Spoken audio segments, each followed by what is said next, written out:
Vamos lá ver. Há as duas coisas. Há um aspecto de demagogia populista e há um aspecto de verdade. Portanto, virava do avesso a demagogia a populista é dizer, é tal a generalização, todos os políticos são corruptos, todos vêm para a cadeia, ou realmente o número dos que merecem para a cadeia é enorme e tal. Agora, há uma componente de verdade, que é a seguinte, é que no dia ali num jornal, já não sei em relação a que político, que ele gastou 120 e tal mil euros em recursos ao longo de não sei quantos anos. Quantos portugueses têm 120 e tal mil euros para interpor recursos em tribunal? Eu acho que talvez, olhando para os 10 milhões de portugueses, 9 milhões 900 e não sei quantos mil não têm 100 e tal mil euros para manter os tribunais ocupados, para clarificar esta decisão, depois clarificar a clarificação, depois esclarecer o esclarecimento e depois aclarar o aclarado. Mas mudava a lei? Não, a lei porque é os evidente, direitos e as garantias, quando... Eu já disse a minha posição sobre isso. Eu sei que o bastonário da Ordem dos Advogados, nesse particular, não gostou, mas eu acho que há aqui isto é uma balança, é com dois pratos. E um prato é a defesa dos direitos dos cidadãos e o outro é a defesa dos direitos de outros cidadãos. E olha só para os direitos dos arguidos e não para os direitos das vítimas. Que podemos ser todos nós, se for sair do nosso bolso enquanto coletividade que paga. E, portanto, é evidente que se olharmos só para o prato do direito do arguido, ele deve ter 120 mil recursos até ao fim da vida, para ter a certeza de que a decisão é escalpelizada por 1 milhão de juízes e fica uma decisão perfeita. Se olharmos para os direitos das vítimas, essas vítimas, quando um dia são ressarcidas, ou são compensadas, ou indemnizadas, já morreram, não morreram, mas estão em cadeirinha de rodas a não perceber o que está a passar. Isto é, já passaram várias gerações e não foi feita a justiça. Portanto, tem que haver um equilíbrio. E o nosso direito é assim, tem andado pendular. Houve fases em que havia pouca proteção dos direitos dos arguidos, condenados, acusados. Depois, houve, sobretudo quando começou a haver acusações a políticos, passou a haver maior proteção dos direitos dos cidadãos. Foi preciso haver isso. É preciso haver nomes sonantes para, por acaso, mera coincidência, passar a haver uma preocupação de maior proteção. Eu acho que se foi longe demais.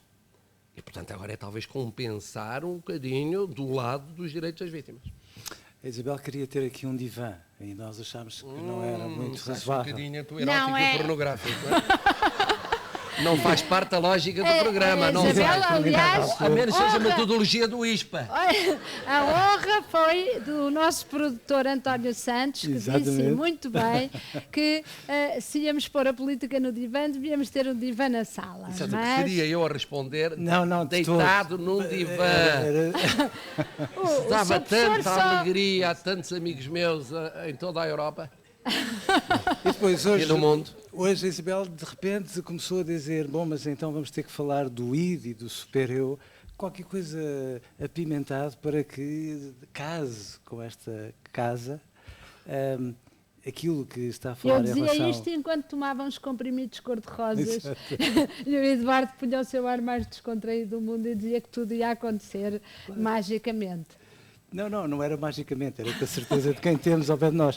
Mas isto pressupõe, então, por aquilo que está a dizer, que há boa imagem das imagens da psicologia, no fundo o sistema judicial é uma espécie de super-eu. No fundo serve, obviamente, para nos dar um conjunto de balizas morais para que nós possamos ser mais Estado, melhores cidadãos, porque a natureza humana será o tal lado escorregadio que às vezes confunde ganância e ambição e quando dá por isso, lá vai ele. Assino por baixo. Muito bem dito. Subscrevo. Não há como um bom professor. Pronto, fez uma síntese perfeita. É isso mesmo.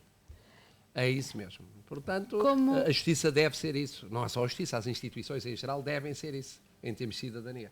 Sr. Professor, eu, já que tenho o microfone, posso lhe fazer a última pergunta.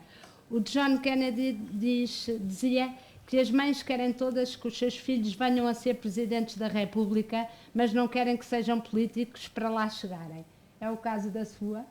Não, a minha mãe não queria nada que eu fosse político. As mães não querem políticos, querem só presidentes da República. Não queria sequer que eu fosse presidente. Não. nem primeiro-ministro, nem líder de partido. Mas isto é muito verdade. Quer dizer, as pessoas não percebem uma coisa. Com raras exceções, pode acontecer, é muito excepcionais, nomeadamente em termos de candidaturas presenciais. Mas, por exemplo, para se chegar a primeiro-ministro é preciso ganhar um partido, fazer uma carreira num partido, comer muitas sardinhadas, comer muitas carnes de porco.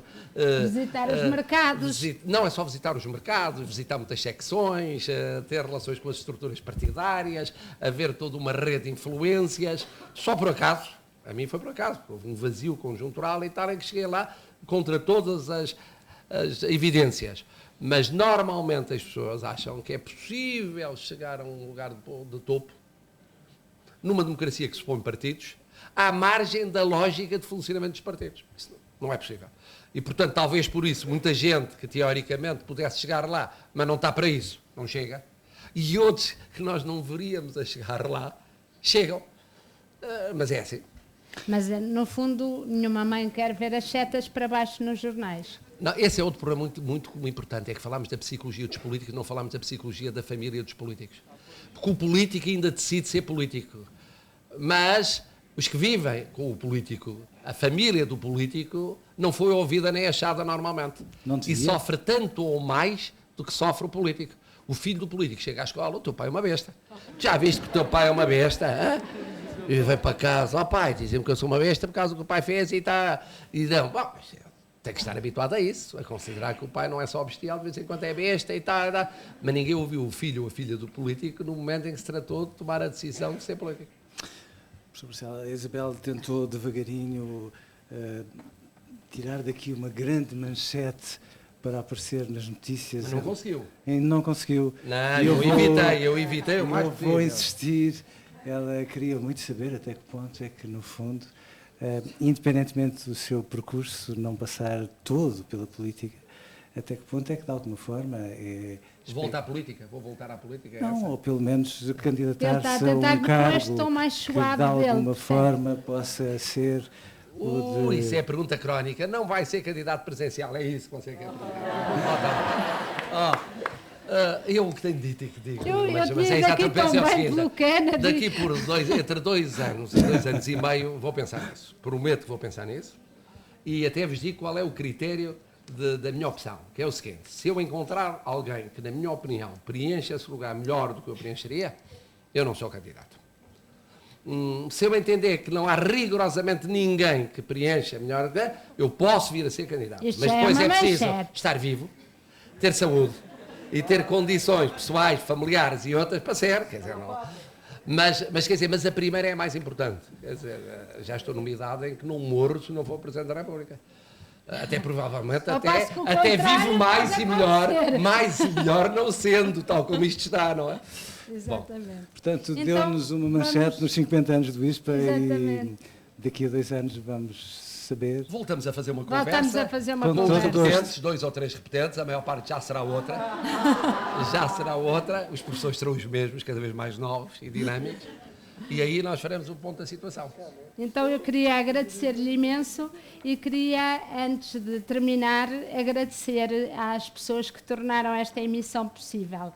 Perante uma plateia dos 8 aos 80 anos, o professor Marcelo deu uma autêntica aula de Psicologia Política para comemorar os 50 anos do ISPA, um programa transmitido em direto pela Antena 1.